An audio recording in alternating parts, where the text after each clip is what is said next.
ये एक कहानी है 3 साधुओं और एक बीवा औरत की जो दुख और तन्हाई में डूबी हुई थी। ये वाकया बहुत पुराना है। एक गांव था जिसका नाम रामपुर था। ये गांव सरसब्ज पहाड़ों और घने जंगलों से घिरा हुआ था।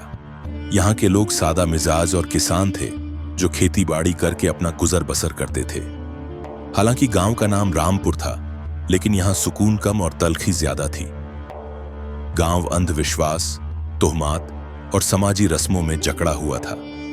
इसी गांव में एक औरत रहती थी जिसका नाम राधा था। राधा एक बीवा थी। उसके शौहर की वफात को 3 साल हो चुके थे। जब उसके शौहर अर्जुन का इंतकाल बीमारी के बाइस हुआ, तब से राधा की जिंदगी में सुबह सिर्फ आंसुओं और तानों के साथ आती थी। अर्जुन गांव का एक आम किसान था। गांव वालों ने राधा को मनहूस औरत समझना शुरू कर दिया था। गांव की औरतें उसके साथ उठने बैठने से गुरेज करती, मर्द उसे ताने देते और जलील करते। बच्चों को कहा जाता कि राधा के घर के करीब भी ना जाए। हर सुबह जब राधा गांव के कुएं पर पानी भरने जाती तो औरतें चुपके चुपके सरगोशियां करती, देखो वो मनहूस आ गई है, जहां उसके कदम पड़ते हैं वहां कुछ ना कुछ बुरा होता है। राधा ने कई बार इन तानों को नजरअंदाज करने की कोशिश की, मगर उनकी बातों के जख्म उसके दिल में चुभते रहे। रातें उसके लिए और भी मुश्किल थीं। जब सारा गांव गहरी नींद में सो रहा होता, राधा अपने आंगन में बैठकर आसमान की तरफ देखती। चांद की रोशनी उसकी आंखों में आंसू भर देती। वो अक्सर अपने शौहर की तस्वीर के सामने दिया जलाकर रोती और खुदा से पूछती, आखिर मैंने कौन सा गुनाह किया है कि मेरी जिंदगी इस तरह अजाब बन गई। कई बार उसने गांव छोड़ने का सोचा, मगर कहां जाती। उसके माँ बाप बहुत पहले ही फौत हो चुके थे। भाई बहनों ने उसके बीवा होते ही उससे नाता तोड़ लिया था। एक दिन जब राधा अपनी टूटी फूटी झोंपड़ी के बाहर बैठी थी, उसने देखा कि गांव के बाहर वाले रास्ते पर 3 साधु आ रहे हैं। वो सफेद दाढ़ी वाले, भगवा कपड़ों में मलबूस थे। उनके चेहरों पर एक खास रोशनी थी, मगर आंखों में कोई अजीब राज छुपा हुआ था। गांव वालों ने साधुओं को देखते ही उनके गर्द हल्का बना लिया। सबने उनके पांव छुए और दुआ मांगी। गांव के मुखत्तार ने साधुओं से इल्तिजा की, महाराज, बराहे करम हमारे गांव में कुछ दिन ठहरिए, हमें आपके आशीर्वाद की जरूरत है। साधुओं ने गांव में रहने की हामी भर ली, लेकिन फिर उनकी नजर राधा पर पड़ी। उनमें से सबसे बुजुर्ग साधु ने राधा को देखते ही कहा, यह औरत दुखों से घिरी हुई है, मगर इसके मुकद्दर में कुछ अनोखा लिखा है। गांव वाले ये सुनकर हैरान रह गए। उन्हें यकीन नहीं आया कि वही राधा जिसे वो मनहूस समझते थे, उसके नसीब में कुछ खास हो सकता है। राधा खुद भी हैरान थी। उसके दिल में सवाल उठा, ये साधु कौन हैं और मेरे नसीब के बारे में ऐसा क्यों कह रहे हैं। तीनों साधु गांव के बीच में एक पुराने मंदिर में ठहरे, जिसे सीता मंदिर कहा जाता था। यह मंदिर बरसों से वीरान पड़ा था, मगर साधुओं के आने से वहां फिर से रौनक आ गई। गांव वाले रोजाना वहां जाते, उन्हें देखते और उनके प्रवचन, बयानात सुनते। राधा भी मंदिर के बाहर खड़ी होकर साधुओं की बातें सुनती, लेकिन गांव वाले उसे अंदर जाने ना देते। एक दिन जब सब प्रवचन सुन रहे थे, सबसे बुजुर्ग साधु ने कहा, हर इंसान की जिंदगी में दुख आते हैं, लेकिन वही इंसान अपना नसीब बदल सकता है जो अपने अंदर छुपे राज को पहचान ले। राधा को यह सुनकर अजीब सा महसूस हुआ। वो सोचने लगी, क्या मैं अपने दुख खत्म कर सकती हूं? क्या मैं अपना नसीब बदल सकती हूं? ये साधु कौन हैं? तीनों साधु कोई आम इंसान नहीं थे। इनकी आंखों में गहरी समझ थी और उनके अल्फाज में बड़ी ताकत। पहले साधु का नाम वेदांत था। वो रूहानियत और इल्म के माहिर थे। उनका कहना था कि दुनिया में कोई दुख खत्म नहीं होता जब तक इंसान खुद को ना पहचान ले। दूसरे साधु का नाम कृष्णा था। वो अमल कर्म के उसूल पर यकीन रखते थे। उनका कहना था कि मुकद्दर से बड़ा कोई उसूल नहीं, लेकिन अगर किसी की जिंदगी अंधेरे में है तो वो अपने कर्म से उसे रोशनी में बदल सकता है। तीसरे साधु का नाम समाधि था। वो ध्यान और मेडिटेशन के रास्ते पर चलते थे। उनका कहना था कि रूह को पाक करके और दिमाग पर काबू पाकर कोई भी अपने दुखों से निजात पा सकता है। रात को जब गांव वाले अपने घरों को जा चुके, राधा सीता मंदिर के पास आई। उसे यकीन नहीं था कि साधु वाकई उससे मिलना चाहते हैं। जैसे ही वो मंदिर में दाखिल हुई, तीनों साधु उसकी तरफ देखने लगे। कुछ देर तक कोई कुछ ना बोला। फिर वेदांत बोले, बेटी, तुम हमें क्यों ढूंढ रही हो? राधा कांपते हुए बोली, मुझे कुछ समझ नहीं आता। मैं बस ये जानना चाहती हूं कि मेरी जिंदगी में इतना दुख क्यों है? मैंने किसका क्या बिगाड़ा है? तीनों साधु मुस्कुराए। कृष्णा ने कहा, दुनिया में कोई दुख बगैर वजह नहीं आता। तुमने पिछली जिंदगियों में जो कुछ किया उसका नतीजा तुम्हें इस जन्म में मिल रहा है। लेकिन घबराओ मत, क्योंकि हर कर्म को नए कर्म से बदला जा सकता है। राधा ने आंखों में आंसू भरकर पूछा, क्या मैं अपना मुकद्दर बदल सकती हूं? समाधि ने आहिस्ता से सर हिलाया। हां, लेकिन उसके लिए तुम्हें इम्तिहान देना होगा। क्या तुम तैयार हो? राधा ने बगैर सोचे जवाब दिया, मैं तैयार हूं।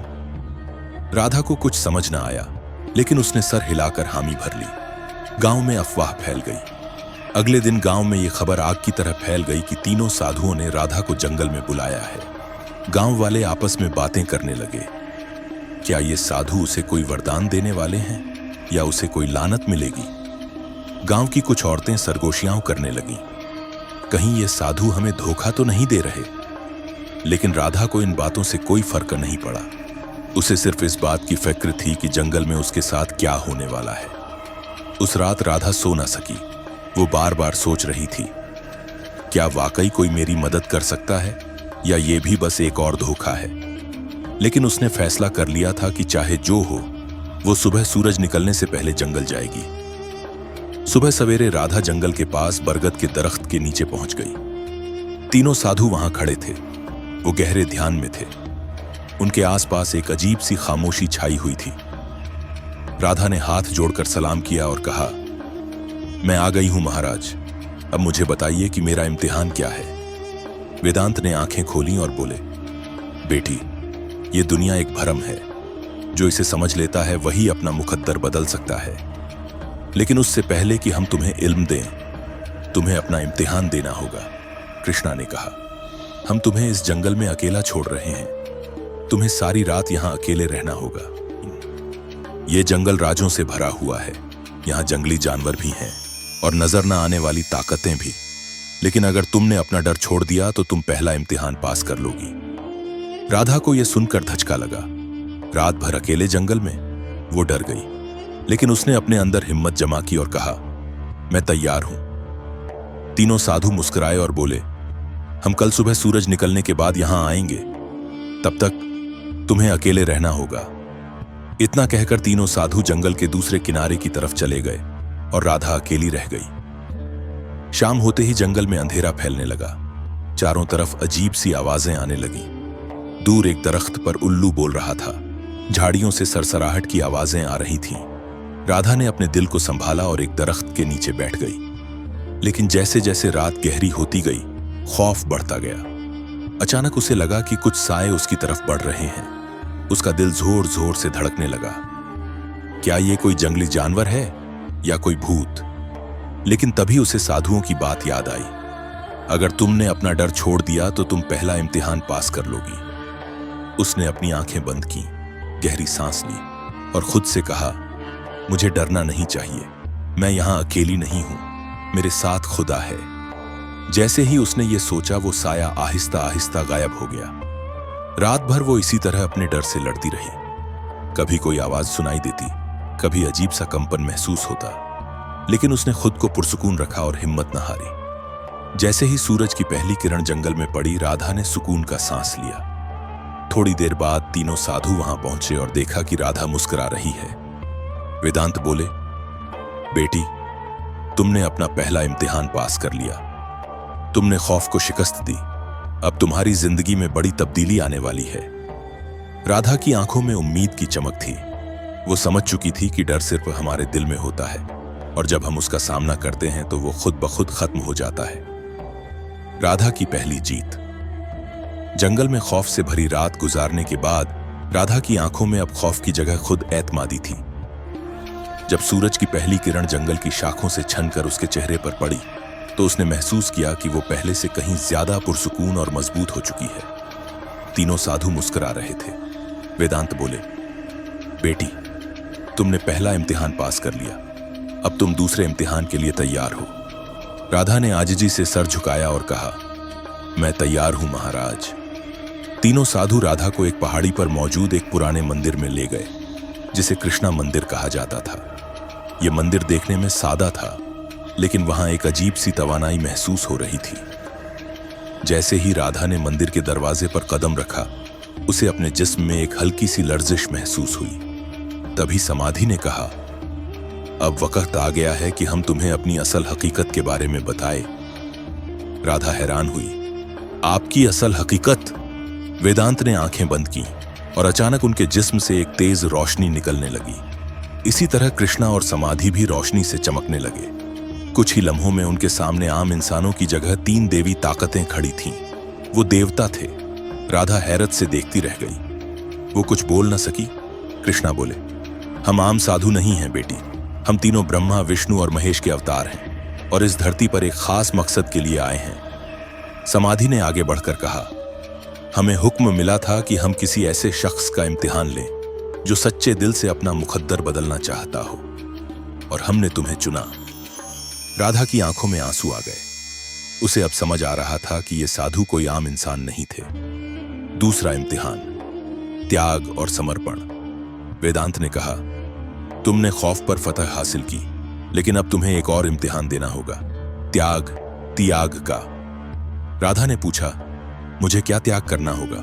कृष्णा बोले, तुम्हें अपनी सबसे प्यारी चीज छोड़नी होगी, वो चीज जिससे तुम्हारा सबसे ज्यादा लगाव है।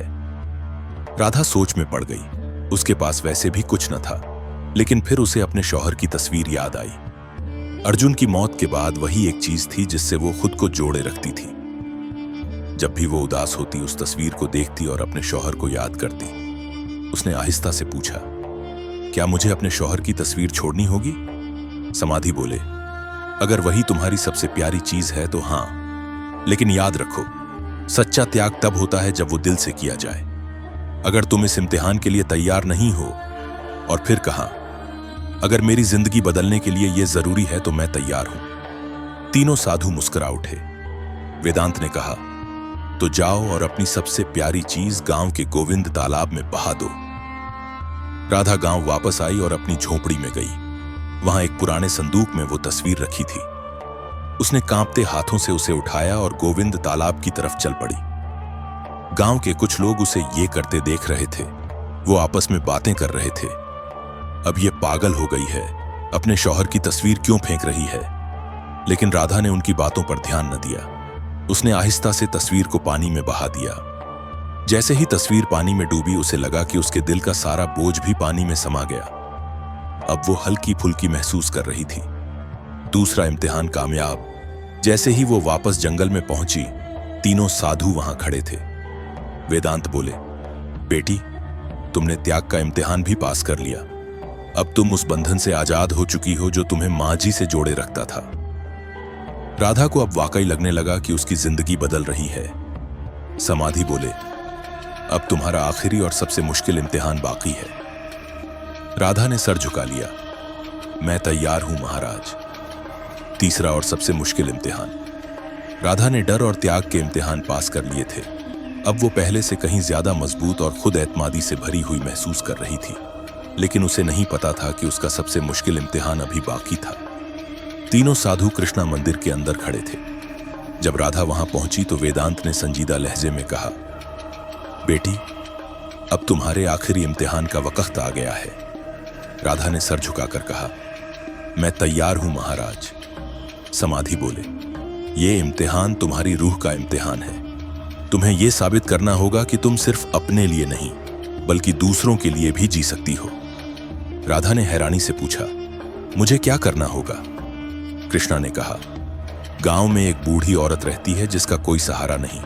वो भूखी और बीमार है। तुम्हें अपना सारा खाना और अपनी झोपड़ी उसे देनी होगी, और फिर तुम्हें जंगल में जाकर 7 दिन तक बिना खाए पिए ध्यान, मेडिटेशन करना होगा।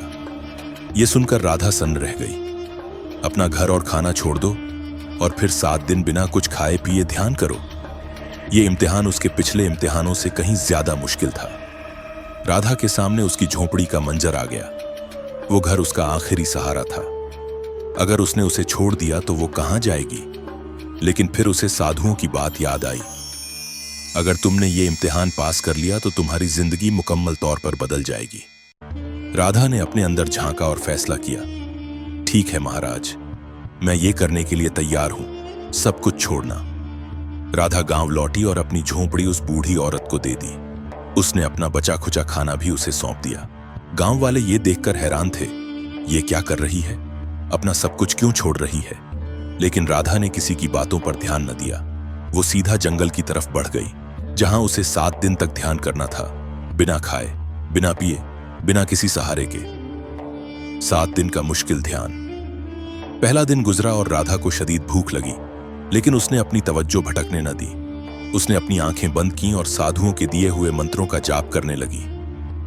दूसरे दिन उसे प्यास ने सताया, लेकिन उसने पानी की ख्वाहिश को भी छोड़ दिया और ध्यान में डूब गई। तीसरे दिन उसके जिस्म में कमजोरी आने लगी, लेकिन उसने हार न मानी। चौथे दिन उसे लगा कि अब वो और बर्दाश्त नहीं कर सकती, लेकिन तभी उसे साधुओं की बात याद आई, सच्ची ताकत जिस्म में नहीं, दिल में होती है। 5वें और 6ठे दिन वो मुकम्मल तौर पर ध्यान में डूब गई। अब उसे न भूख का एहसास था, न प्यास का। 7वें दिन जब सूरज निकला तो कुछ गैर मामूली हुआ।